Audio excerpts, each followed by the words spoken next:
अमित शाह का बिहार दौरा, राजधानी पटना में रैलियां।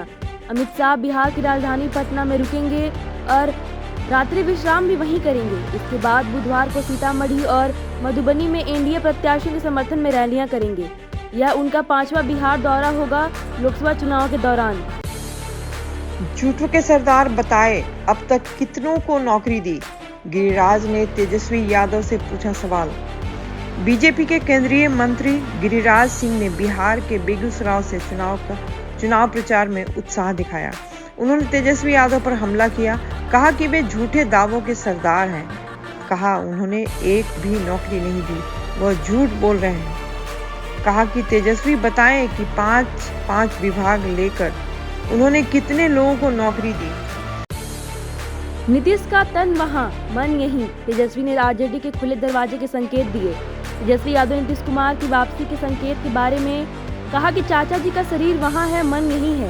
नीतीश ने महागठबंधन के साथ 17 महीने सरकार चलाने के बाद भाजपा में वापसी की थी। जंगल राज के खिलाफ कठोर कार्रवाई की मांग, मुंगेर में हुई झड़प पर उठाए आरोप। तेजस्वी यादव ने जंगल राज को लेकर लालू और उनकी पार्टी पर लगाए आरोपों पर कहा है, जो लोग जंगल राज चिल्लाते हैं वही आज जंगल राज कायम करना चाहते हैं। उन्होंने उस घटना को उठाया जिसमें मुंगेर में चुनाव के दौरान हुई झड़प के बाद एक छात्र को पीटा गया था। कहा उम्मीद है इस पर चुनाव आयोग गंभीरता से कार्रवाई करेगा। इस बात का भी संकेत दिया गया कि यह चुनाव में हुई झड़प को लेकर चरण में जो कार्रवाई होगी वह काफी महत्वपूर्ण हो सकती है। शिवहर में गरजी लवली आनंद, लालू प्रसाद यादव पर हमला बोला। बाहुबली आनंद मोहन की पत्नी लवली आनंद ने आरजेडी के नेता लालू प्रसाद यादव पर हमला बोला। उन्होंने कहा कि लालू यादव ने उनके साथ छल किया था। उनके 1 वोट से अटल बिहारी वाजपेयी की सरकार बच जाती, लेकिन लालू ने गड़बड़ करके उन्हें 700 वोटों से हरा दिया था। पीएम मोदी ने मुस्लिमों को दिया यह मैसेज, कहा वह हिंदू और मुसलमान को कभी नहीं बांटेंगे। प्रधानमंत्री नरेंद्र मोदी ने मंगलवार को वाराणसी से लोकसभा चुनाव 2024 के लिए अपना नामांकन दाखिल किया। एक इंटरव्यू में उन्होंने कहा, अगर मैं हिंदू मुसलमान करूंगा तो मैं सार्वजनिक जीवन में रहने योग्य नहीं रहूंगा। कहा कि वह कभी भी हिंदू और मुसलमान को नहीं बांटेंगे और भी राजनीति मुद्दों पर खुलकर बात की। मुख्तार अंसारी का बेटा श्रद्धांजलि समारोह में हो सकेगा शामिल, सुप्रीम कोर्ट ने दी इजाजत। सुप्रीम कोर्ट ने मुख्तार अंसारी के विधायक बेटे अब्बास अंसारी को पारिवारिक श्रद्धांजलि समारोह में शामिल होने के लिए अंतिम जमानत दे दी है। उन्हें 10 जून से 12 जून तक के लिए अंतिम जमानत दी गई है। इसके बाद उन्हें गाजीपुर जेल ले जाया जाएगा। अरविंद केजरीवाल कल लखनऊ में अखिलेश और राहुल के साथ प्रेस कॉन्फ्रेंस में शामिल होंगे। अरविंद केजरीवाल कल लखनऊ में आएंगे और इस दौरे के दौरान वे सपा के प्रमुख अखिलेश यादव से मुलाकात करेंगे और एक साथ प्रेस कॉन्फ्रेंस भी करेंगे। इस संयुक्त प्रेस कॉन्फ्रेंस में इंडिया गठबंधन के अन्य नेताओं के साथ उनका शामिल होना है।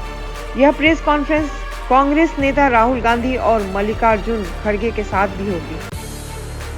राहुल गांधी के लिए रायबरेली में बोले भूपेश बघेल। भूपेश बघेल ने रायबरेली की जनसभा में उपस्थित लोगों से यह कहा कि वे सांसद नहीं प्रधानमंत्री चुन रहे हैं। उन्होंने इशारे में राहुल गांधी को इंडी गठबंधन का पीएम कैंडिडेट बताया है। मुख्यमंत्री योगी आदित्यनाथ ने अमेठी में सरकारी योजनाओं की जानकारी दी।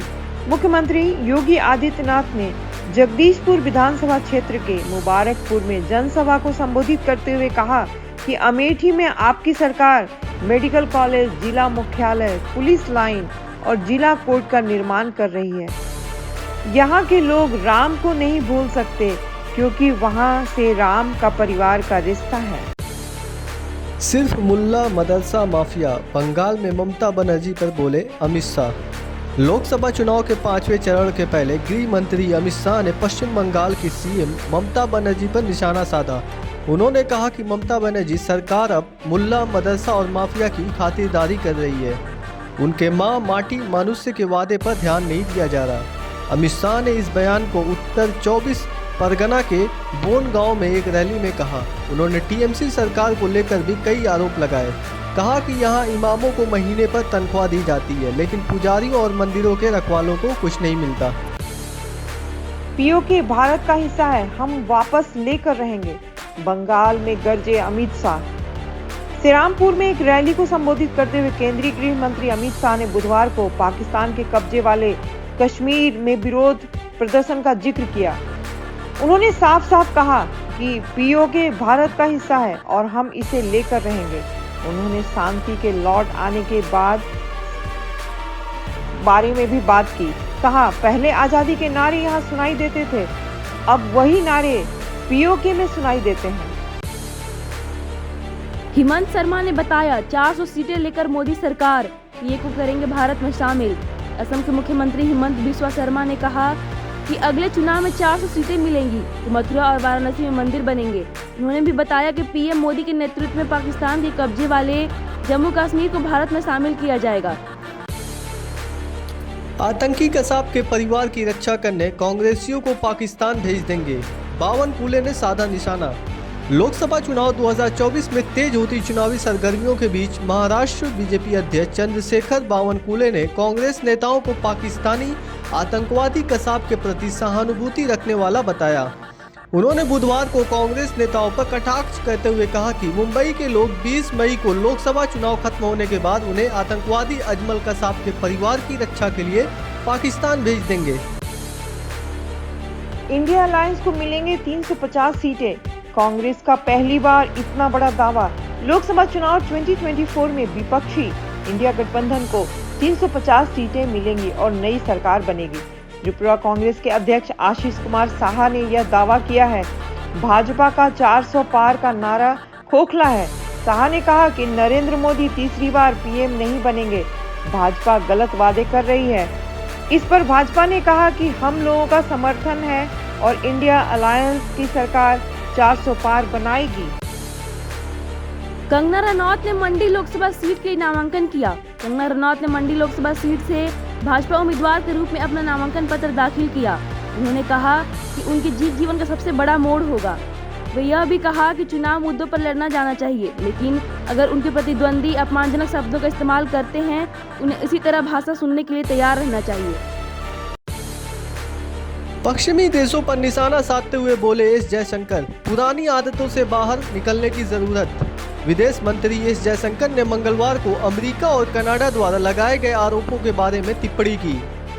कहा कि पश्चिमी देशों को लगता है कि वे दुनिया को प्रभावित करते आ रहे हैं, जबकि भारत उनके विचार में फिट नहीं बैठता। इसके साथ ही उन्होंने कनाडा और अमेरिका द्वारा उठाए गए आरोपों को भी स्वीकृति नहीं दी। वो कहते हैं कि पश्चिमी देशों को अब अपनी पुरानी आदतों से बाहर निकलने की आवश्यकता है। भाजपा अध्यक्ष नड्डा ने चुनाव आयोग में मोदी के भाषणों का बचाव किया। कांग्रेस पर हिंदू विरोधी होने का आरोप लगाया। भाजपा अध्यक्ष नड्डा ने चुनाव आयोग को दिए अपने जवाब में प्रधानमंत्री नरेंद्र मोदी के सभी भाषणों का बचाव किया और कांग्रेस और अन्य विपक्षी दलों पर कार्रवाई का आग्रह किया। नड्डा ने कांग्रेस पर हिंदू विरोधी होने का आरोप लगाया और चुनाव आयोग को उस पर एक्शन लेने की मांग की है। मोदी कहते हैं मुस्लिम विरोधी राजनीति, कटघरे में है बीजेपी का voter. AIMIM chief Asaduddin Owaisi ने भारतीय जनता पार्टी को वोट देने वाले कटघरे में खड़ा कर दिया है। साथ ही उन्होंने प्रधानमंत्री नरेंद्र मोदी पर मुस्लिम विरोधी राजनीति करने को आरोप लगाए हैं। हाल ही में पीएम मोदी ने कहा था कि वह हिंदू मुस्लिम की राजनीति नहीं करते हैं। पाक व्यापारी ने मोदी की जमकर की तारीफ। कहा तीसरी बार पीएम जरूर बनेंगे। पाकिस्तानी अमेरिका व्यापारी साजिद तरार ने पीएम मोदी की प्रशंसा की। उन्हें एक मजबूत नेता और भारत को ऊपर उठाने वाला बताया। उन्होंने कहा मोदी तीसरी बार देश के पीएम जरूर बनेंगे। पाकिस्तान को भी उसके जैसा नेता मिले। बाल्टीमोर से बोलते हुए उन्होंने कहा मुझे उम्मीद है मोदी जी पाकिस्तान के साथ बातचीत और व्यापार शुरू करेंगे। आईएमए पर भड़का सुप्रीम कोर्ट, कहा माफी क्यों नहीं मांगी। सुप्रीम कोर्ट ने आईएमए के चीफ को फटकार लगाई और पतंजलि के मामले में बाबा रामदेव और आचार्य बालकृष्ण की छूट दी।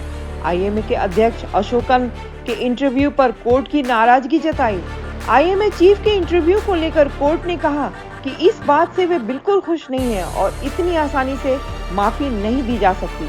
जस्टिस हिमा कोहली ने कहा आपके अनुभव वाले व्यक्ति से हमने जिम्मेदार रवैया रखने की उम्मीद की थी। संयुक्त राष्ट्र में कार्यरत भारतीय सेना के पूर्व अधिकारी की गाजा में मौत। गाजा के रफा शहर में हमले की चपेट में आने संयुक्त राष्ट्र के लिए काम करने वाले सेना नेतृत्व भारतीय कर्नल की मौत हो गई। पिछले साल 7 अक्टूबर को इजराइल हमास संघर्ष शुरू होने के बाद संयुक्त राष्ट्र किसी अंतर्राष्ट्रीय कर्मी की मौत का यह पहला मामला है। 4 धाम यात्रा में 11 लोगों की मौत, ऑफलाइन रजिस्ट्रेशन बंद। 4 धाम यात्रा के शुरू होते ही अब तक 11 लोगों की मौत हो गई है, जो एक चिंताजनक संकेत है। भारी भीड़ को देखते हुए यात्रा के लिए ऑफलाइन रजिस्ट्रेशन को 2 दिनों के लिए बंद कर दिया गया, जिससे संख्या में वृद्धि होने की संभावना थी। इस उपाय का मकसद 4 धाम यात्रा के लिए आने वाले बड़ी संख्या में श्रद्धालुओं को ध्यान में रखकर लिया गया है। राज्य के रिजर्व पुलिस बल के जवान की आत्महत्या, समाज में दुख और चिंता। यह एक दुखद और चिंताजनक घटना है। राज्य के रिजर्व पुलिस बल के एक जवान की आत्महत्या का मामला है, जो उनके परिवार और समाज में दुख और असहानुभूति का कारण बना है।